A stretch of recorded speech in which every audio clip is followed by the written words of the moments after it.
Stockholm Sweden से आरिफ कसाना का सलाम कबूल कीजिए।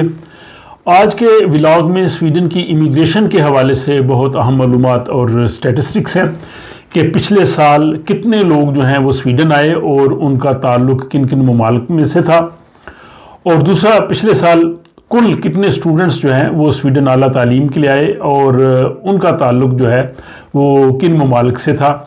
इन तमाम तफसीलात में जाने से कबल आपकी खिदमत में चंद गुजारिशात मैं करना चाहूँगा कि स्वीडन की जो ख़बरें हैं या इनमें इमिग्रेशन के हवाले से जो मालूमात हैं या दूसरे जो यहाँ पे जो कवानीन बनते हैं, जॉब्स के हवाले से हैं, जो भी लेटेस्ट इंफॉर्मेशन होती हैं वो मैं आपकी खिदमत में मैं पेश करता हूँ और वो तमाम मुसद्दक़ा ज़राए से हासिल की जाती हैं, क्योंकि मैं यहाँ पे फॉरेन प्रेस एसोसिएशन स्वीडन का रुकन हूँ। तो उस लिहाज से हुकूमती इदारों की तरफ से जो भी इंफॉर्मेशन है वो मुझे मिलती हैं। इसमें स्वीडिश गवर्नमेंट है और स्वीडिश फॉरेन ऑफिस है या प्रेस इंफॉर्मेशन डिपार्टमेंट है, और इसके अलावा जो स्वीडन के जो मीडिया में न्यूज़ आती हैं वो भी मैं रज़ाकाराना तौर पे आप लोगों की मालूमात के लिए भिजवाता हूँ। मैं कोई प्रोफेशनल लॉयर या कंसल्टेंट नहीं हूँ। अगर इमिग्रेशन के हवाले से आपके कुछ सवालात हों तो बेहतर है कि आप किसी कंसल्टेंट से या किसी लॉयर से पूछिए, क्योंकि बुनियादी तौर पे जो मेरा प्रोफेशन है वो मेडिकल रिसर्च है। मैं स्वीडन की एक यूनिवर्सिटी में जेनेटिक्स की शोबे में मेडिकल रिसर्च में 20 साल से काम कर रहा हूँ, और ये जो व्लॉग्स वगैरह हैं ये अपनी कम्युनिटी के लिए, आप लोगों की इन्फॉर्मेशन के लिए जो है वो मैं तैयार करता हूँ ताकि हमारे लोग इनसे आगाह हो सकें। लेकिन बहुत से मुझे सवालात आते हैं जो लोगों के ज़्यादातर इमिग्रेशन के हवाले से, वर्क परमिट के हवाले से, वीज़ा के हवाले से और जॉब्स के हवाले से होते हैं। मैं उन सब से ये गुजारिश करना चाहूँगा कि मैं ज़ाती तौर पे किसी के वर्क परमिट के लिए कोशिश नहीं कर सकता, ना मैं किसी को यहाँ पे जॉब दिलवा सकता हूँ, ना मैं किसी के वीज़े में को हेल्प कर सकता हूँ। अगर आप लोगों के सवालात हों तो जो लोग तो स्वीडन में रहते हैं उनके लिए मैं ये अर्ज़ करूँ कि जिस म्यूनिसिपैलिटी में आप रहते हैं उस म्यूनिसिपैलिटी में आप जाइए। वहाँ पे सिटीजन्स के लिए अक्सर म्यूनिसिपैलिटीज़ में फ्री एडवाइजरी सर्विस होती है। वहाँ पे कोई एक लॉयर हफ्ते में एक दिन आता है, वकील आता है, वो लोगों को जो है वो मुफ्त मशवरे देता है। उसका तरीका ये है कि जिस म्यूनिसिपैलिटी में आप रहते हैं वहाँ की आप लाइब्रेरी में जाइए, क्योंकि लाइब्रेरी म्यूनिसिपैलिटीज़ की होती है, वहाँ से आप इंफॉर्मेशन ले सकते हैं। जी हमारे कुछ सवाल हैं, हम कहाँ पे जाएं, वो आपको बता देंगे। वहाँ पे ऑफिसेज होते हैं, मैदबुरिया कंतूर होता है या कम्यून का दफ्तर होता है, या बाज़ वो लाइब्रेरी में आते हैं और मखसूस दिनों में आते हैं, आप उनसे सवाल कर सकते हैं। अगर इसके अलावा मज़ीद आपके कुछ सवाल हो तो बेहतर है कि जिस शहर में आप रहते हैं वहाँ पर कोई भी वकील जो है जो इमिग्रेशन के मामला से मुतल्लिका हो, जॉब्स के मामला से मुतल्लिका हो, आप उनसे टाइम लेके आप उनसे बात कर सकते हैं। और जो लोग स्वीडन में नहीं रहते वो इंटरनेट के ज़रिए तलाश कर सकते हैं। ऐसे वकला हैं जो शायद आपको ज़ूम पे इंफॉर्मेशन दे दें या बाज़ कंसल्टेंट्स हैं। लेकिन जैसा कि मैंने गुजारिश की कि मैं बुनियादी तौर पे जो है वो मेरा प्रोफेशन मेडिकल रिसर्च में है, मेरा लिखना या ये जो व्लॉग्स है ये मेरा एक पैशन है, शौक़ है, और आप लोगों की इन्फॉर्मेशन के लिए मैं बनाता हूँ।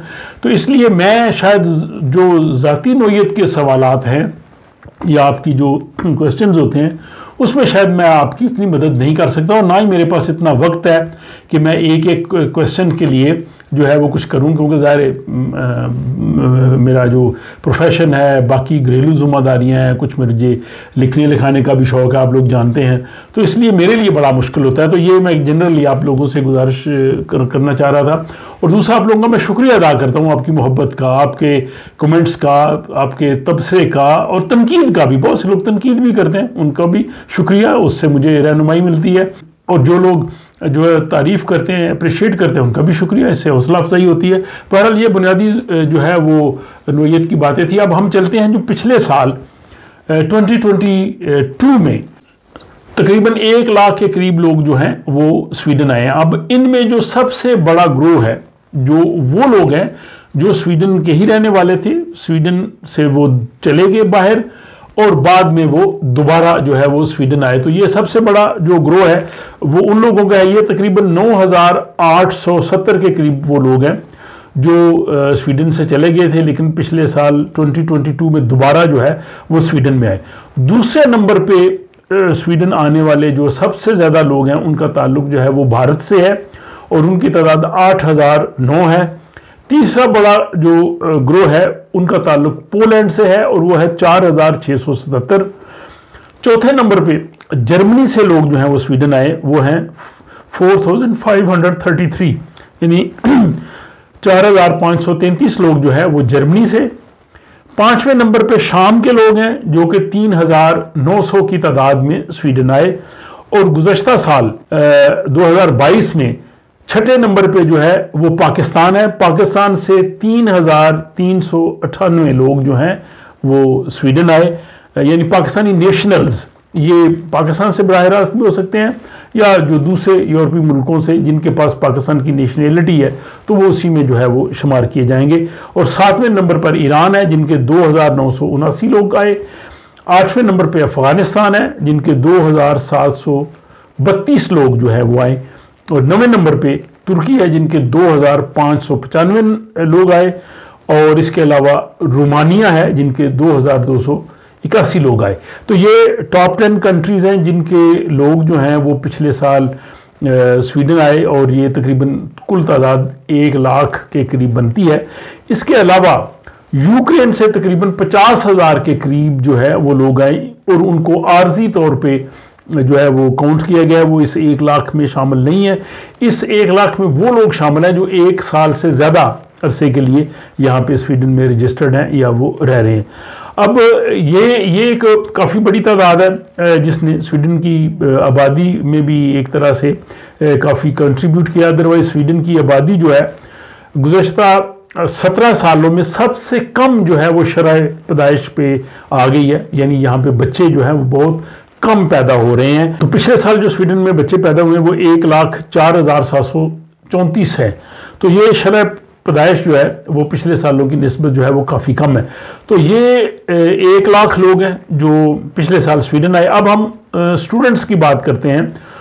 आला तालीम के लिए स्वीडन में पिछले साल 40,000 जो है वो तलबा आए। उससे पिछले साल जो 2021 था उसमें तादाद ये तकरीबन 33,000 थी। तो पिछले साल चूँकि वो कोविड वगैरह की सिचुएशन बेहतर हुई इसलिए वो तादाद में इजाफा हुआ। अब ये 40,000 जो स्टूडेंट्स स्वीडन में आला तालीम के लिए आए, इनमें फीमेल स्टूडेंट्स की तादाद ज़्यादा है, वो 21,754 है। जबकि जो मेल स्टूडेंट्स हैं उनकी तादाद 18,052 है। तो 18,052 जो है वो मेल स्टूडेंट्स हैं। अब ये जो स्टूडेंट्स हैं इनमें से तकरीबन 11,000 जो हैं वो एक्सचेंज प्रोग्राम के तहत आए और बाकी जो 28,000 है वो इंडिपेंडेंट स्टूडेंट्स हैं या वो स्टूडेंट्स हैं जो फीस दे के स्वीडन में आए। अब उन मुल्कों का हम जायज़ा लेते हैं जो स्वीडन में जिनके स्टूडेंट्स जो हैं वो सबसे ज़्यादा है। तो सबसे पहले नंबर पे जिस मुल्क के स्टूडेंट्स स्वीडन आए पिछले साल वो है जर्मनी, जिसकी तादाद है 4,166। दूसरे नंबर पे जो है वो चीन है। चीन के 2,302 स्टूडेंट्स जो हैं वो स्वीडन में आए हैं। और उसके बाद फ्रांस का नंबर आ जाता है, फ्रांस के 2,276 हैं।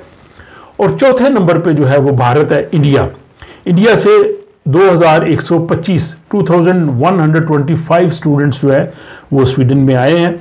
और पांचवें नंबर पे स्वीडन का हमसाया मुल्क फिनलैंड, जिसके जो है वो तकरीबन 1,951 स्टूडेंट्स जो हैं वो आए हैं। और छठे नंबर पे 6th नंबर पे जो है वो स्पेन है, उसके 1,463 स्टूडेंट्स जो हैं वो स्वीडन आला तालीम के लिए पिछले साल आए। और 7वें नंबर पे पाकिस्तान है। पाकिस्तान के 1,395 स्टूडेंट्स जो हैं उनको स्वीडन में एडमिशन मिला था। 1,395 जो 2022 में जो है वो स्वीडन में आया है। और इनके बाद जो इटली और नीदरलैंड्स वगैरह जो है वो आ जाता है। बांग्लादेश के तकरीबन 550 के करीब स्टूडेंट्स जो हैं वो यहाँ पे स्वीडन में आला तालीम के लिए आए थे। अब ये टोटल जो 40,000 स्टूडेंट्स हैं उनका हिस्सा। अब हम ये देखते हैं कि वो स्टूडेंट्स जो फीस अदा करके हैं, स्वीडन में बहुत भारी फीस है आपको बताया आला तालीम के लिए। और इसमें अगर हम देखते हैं तो सबसे पहला ग्रुप जो है वो इंडिया का है। इंडिया के 1,713 तकरीबन 1,700 स्टूडेंट्स जो हैं उन्होंने फ़ीस दे के एडमिशन हासिल किया। दूसरे नंबर पे चीन आता है। चीन के जो हैं वो 1655 स्टूडेंट्स जो हैं उन्होंने एडमिशन लिया, और तीसरे नंबर पे यहाँ पाकिस्तान है। पाकिस्तान के 1135 स्टूडेंट्स जो हैं वो फ़ी दे के आए। तो पाकिस्तान के जो टोटल स्टूडेंट्स हैं वो 1395 हैं, उनमें से 1135 जो हैं वो फ़ी दे के आए। तो इसका मतलब है कि बाकी जो है वो स्कॉलरशिप पे आए होंगे। अब जो चाइना के स्टूडेंट्स हैं उनका सबसे पॉपुलर जो यूनिवर्सिटी है उनकी वो KTH है। वो KTH में उन्होंने सबसे ज़्यादा जो है वो दाखिला लिया, टेक्निकल यूनिवर्सिटी है। ओवरऑल जो गैर मुल्की स्टूडेंट्स हैं उनकी सबसे ज़्यादा तादाद जो है वो लुंड यूनिवर्सिटी में आती है, फिर स्टॉकहोम यूनिवर्सिटी में, फिर उपसाला यूनिवर्सिटी में, और चौथे नंबर पे गोथनबर्ग। तो ये 4 इस तरह से हैं ओवरऑल। लेकिन जो पाकिस्तानी स्टूडेंट्स अगर उनका हम देखें तो पाकिस्तानी स्टूडेंट्स सबसे ज़्यादा जो है वो लीनियस यूनिवर्सिटी में आते हैं, जो स्मॉल आर्म में है। इसमें 183 स्टूडेंट्स जो है उन्होंने वहाँ पे एडमिशन लिया। पाकिस्तानी स्टूडेंट्स का जो दूसरा फेवरेट मॉल है, डेस्टिनेशन है सॉरी, वो है उपसाला यूनिवर्सिटी, और वो है 182 स्टूडेंट्स। और तीसरे नंबर पे जो है वो स्टॉकहोम यूनिवर्सिटी है, उसमें 111 पाकिस्तानी स्टूडेंट्स ने पिछले साल जो है वो एडमिशन लिया। ये 2022 के जो स्टैटिस्टिक्स थे, ये यहाँ के अपडेट्स थे। मुझे उम्मीद है कि आपको ये तमाम तफसीलात जो हैं वो अच्छी लगी होंगी। हमेशा की तरह अपनी राय का ज़रूर इजहार कीजिए। आपको पसंद हो तो दोस्त अहबाब से आप शेयर भी कर सकते हैं। अपना ख्याल रखिएगा और मुझे इजाज़त दीजिए। खुदा हाफिज़।